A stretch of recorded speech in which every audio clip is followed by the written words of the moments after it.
Okay, good evening, Hoops fans, Dogs fans. Want to bring you a little bit of basketball talk here midweek. It's February the 4th, heading down into the home stretch of the season now. We got about 9 games to go. And I want to just kind of put things in perspective and let's talk where we are, how we're looking going down the stretch. What's the mood? Should we be feeling positive? Should we be a little anxious? Should we be falling to pieces? Exactly where should we be as Dogs fans of the Georgia basketball? So I want to take a minute to kind of look at where we are, where we were this time last year, where we are in the perspective of the standings with the rest of the SEC schools, and the bigger picture of what does it look like for March Madness. Will we get in? Where will we be? Do we deserve to get in? Are we on a path to get in? That kind of thing. So don't have any graphics or anything to share with you. This is just going to be Coach Talk. So this is Coach T. Thompson, Coach T talking here, Coach Tony Thompson. So here goes. Right now, the Dogs are sitting in the SEC. We are now 1, 2, 3, 4, 5, 6, 7, 8, 9, 10. And there's some ties in here, but we're in the 9th or 10th position, depending on how you look at it. Had some games played tonight. We want to talk about the results of some of those. But we're sitting at 4 and 5 overall in the SEC. The leaders are Texas A&M and Florida at 7 and 2. Vanderbilt close behind at 6 and 3, along with 4 other teams at 6 and 3. That being Vanderbilt, Arkansas, who we beat, Tennessee, who got us, and Kentucky, who we have not played. So let's put this in perspective. I had some friends who are like frustrated and jumping off of the bandwagon, so to speak, and they're just gnashing their teeth and thinking the season's over. It's just we lost 3 games in a row.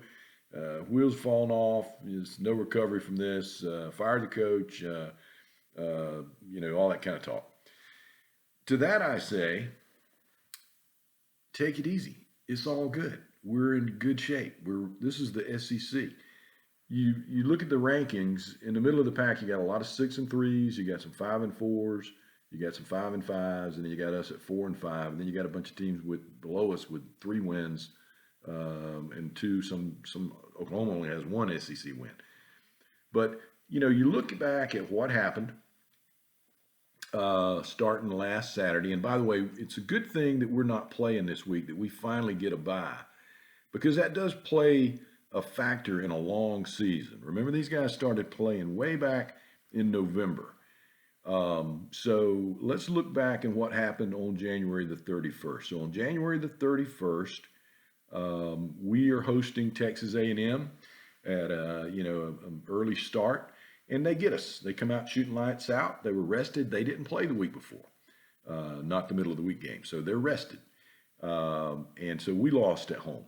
LSU goes into South Carolina, and South Carolina loses at home.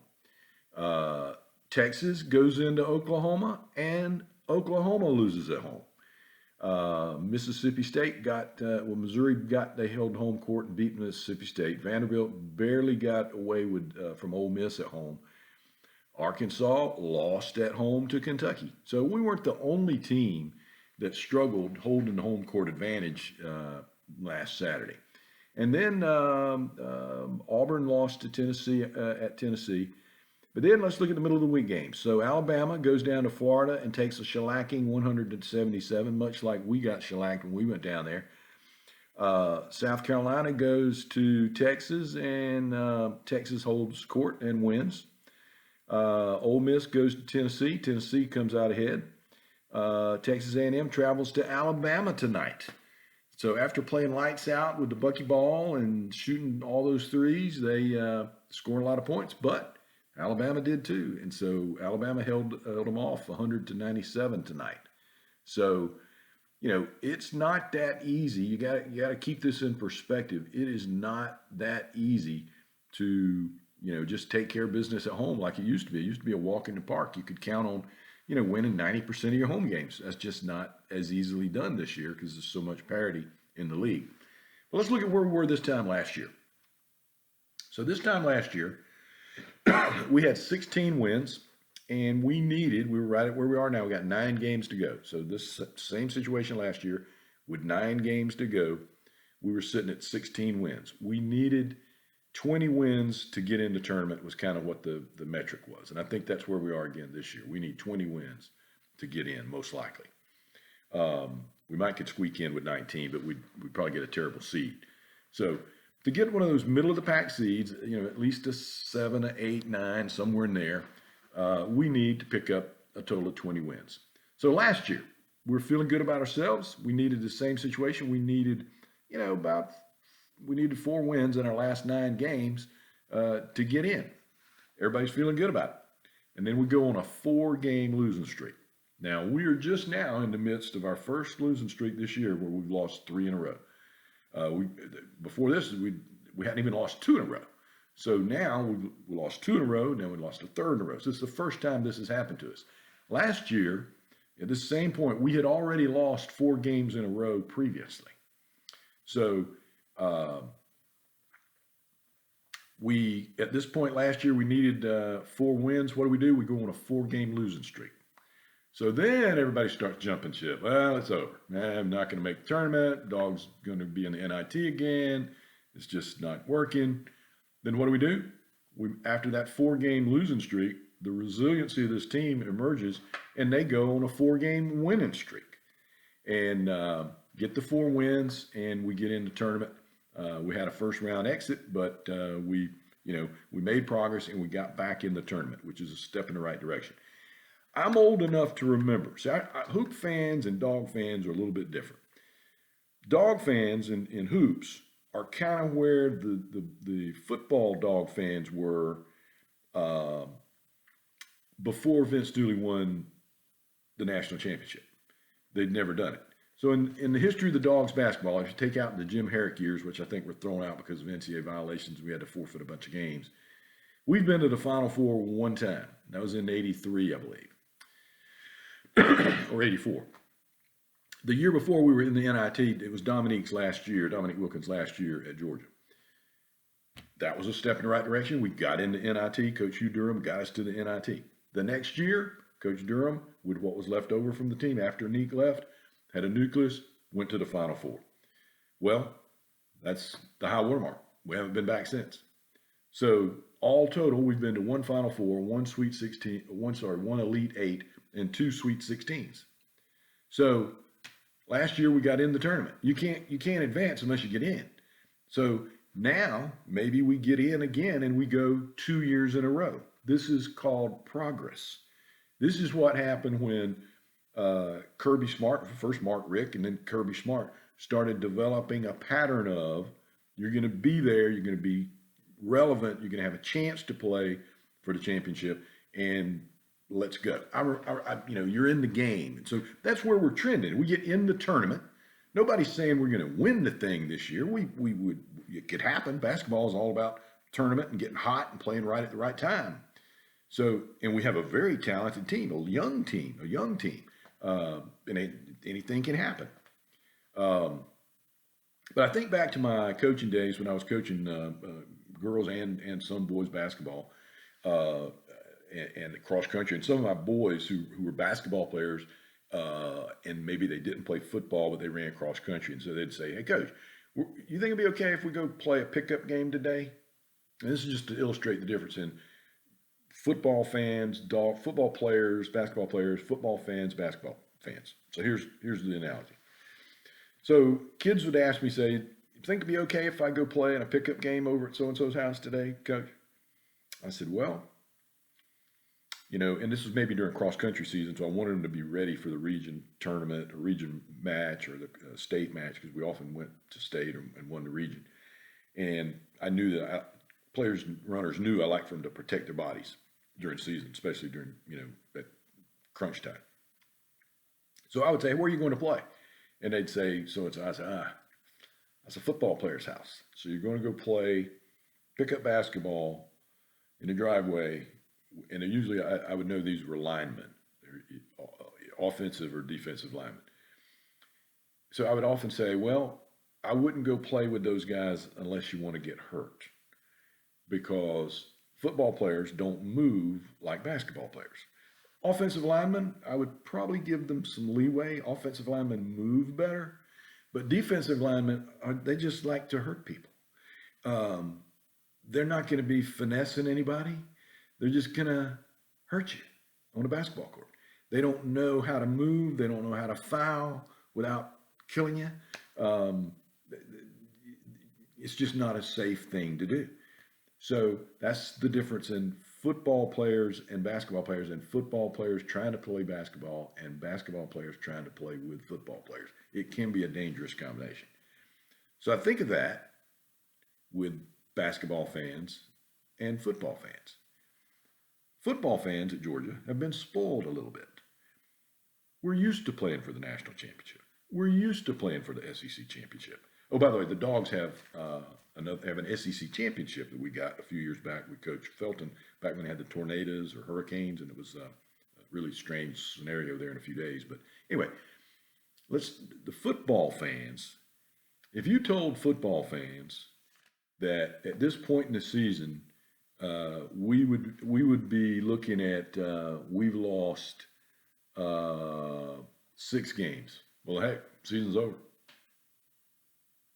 Might as well pack up the bags and sell the tickets and maybe think about firing a coach. You lose 2 games, really. Now, the way Georgia fans are, we're so spoiled in football. You win 2 games, it's over. 3, forget it. Maybe with the playoff system, you might get in and have a chance. But telling a football fan that all is okay, that it's gonna be okay. We may lose 10 games, and it's still gonna be okay. That's the difference. Football fans become despondent when you lose more than 2 games. And so that's what's happening. We've had a 3-game losing streak here with the basketball team. And a lot of our football fans who are jumping on the basketball bandwagon because we've had some success are now, not so sure they want to hang on with the bandwagon. I don't mean that in a derogatory way. It's just what I've seen and heard when you talk basketball with people who are predominantly football folks. Nothing wrong with that, but I think that basketball fans and football fans have a different perspective about how to look at basketball. So where are we? We're resting this week, which is a good thing. Texas A&M got a rest before they came and played us. We've actually had that happen 2 or 3 times during this last month. If I recall, we played teams who had the middle of the week off, where we had to play them on Saturday. So finally, we get that break. Like I say, you look at now versus then, same scenario. We just need really 4 wins out of the last 9 would put us in ideal position. 5 would put us in super position. 6 would put us in fantastic position. And of these 9 games, I would say we're going to be favored maybe in 4 of them. And then we'll be even in probably another 2 or 3, and then slight underdogs in the rest of them, or maybe slightly heavy underdogs in a couple of those road games at Florida and at Kentucky. But other than that, the 7 other games we should be either favored or even. So certainly doable. We just need to hunker down and keep playing ball like we have been and connect and execute. I watched the post-game interview with Dylan James and Blue Kane after the loss this past Saturday, and I've seen those guys from last year to this year. They're very mature. They don't get real high. They don't get real low after a win or loss. They kind of stay even keel. And it was tough for them to talk about the loss because it's tough when you lose a game. But I admire the way that they would not throw anybody under the bus. They're not throwing the teammates under the bus. They're not throwing their coaches under the bus. They're sticking to the process and they're getting better. That's what Coach White wants them to do, is to get better with the process. And that's what you want to do, is you want to be playing the best ball that you can at the end of the season. And I think we have some good character guys on this team, some good talent guys on this team, and some explosive guys on this team. And if we can just work on rebounding and defense a little better, but the trend this year in basketball, at least in the SEC, has been offense, offense, offense. And that's just a pattern that sometimes is seasonal. So we'll see if we can improve our defense and if we can improve our rebounding. and I think we can. So anyway, we're hunkering down. We need, we got 9 games to go. Let's see how many of these we can get. So stay tuned. The Dogs play Saturday. We'll go on the road at LSU. We should be even or favored, and then we come back home Wednesday to play the Florida Gators at Stegman. So stay the course, get jazzed. Oh, by the way, I want to give a shout out to the Georgia student section and fans who showed up Saturday in the, what do they call that, the polar bomb, the blizzard bomb, or whatever, snow bomb. They came out in force and were loud and enthusiastic, and it really impressed me, and I think the coaches and the team, the fans are that dedicated still. And that's what we need. Fans, we need Stegman to be a tough place to play. Support the Dogs, support the team. Come out and be ready to rock the Steg. The next time we see Florida, the next game there will be Florida. So go Dogs.